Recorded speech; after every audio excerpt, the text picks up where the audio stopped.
Сказка-нескладушка про девочку с припевочку стрекозу.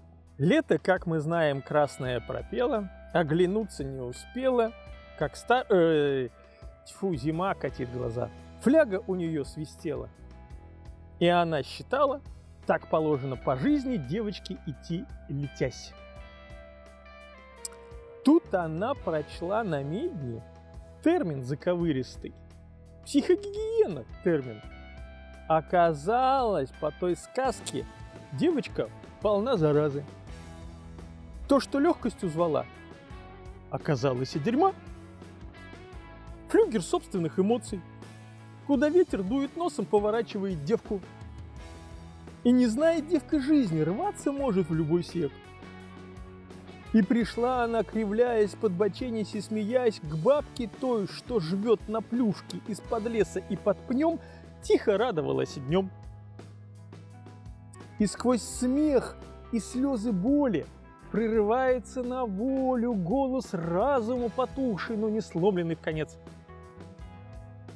Ты уж поясни мне, глупый, как мне жить с моею флягой? Что мне делать, как мне быть? Она дергает, зараза. Днем ли, ночью, с каждым годом все сильнее, плохо сплю, жру помногу. Красно-черный мой друг, забегаю каждую пятню. Выхожу и полон рук. Тут венцо, а тут вкусняшки, жопа обгоняет ляжки. Отвечала ей старушка, тихо улыбаясь в плюшку.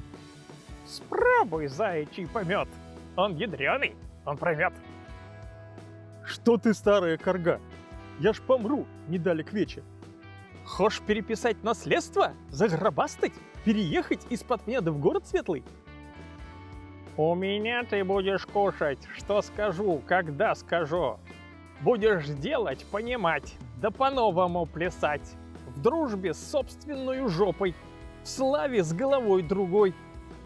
Будешь для начала думать и потом уж рта раскрыть. А не хочешь, лети по небу.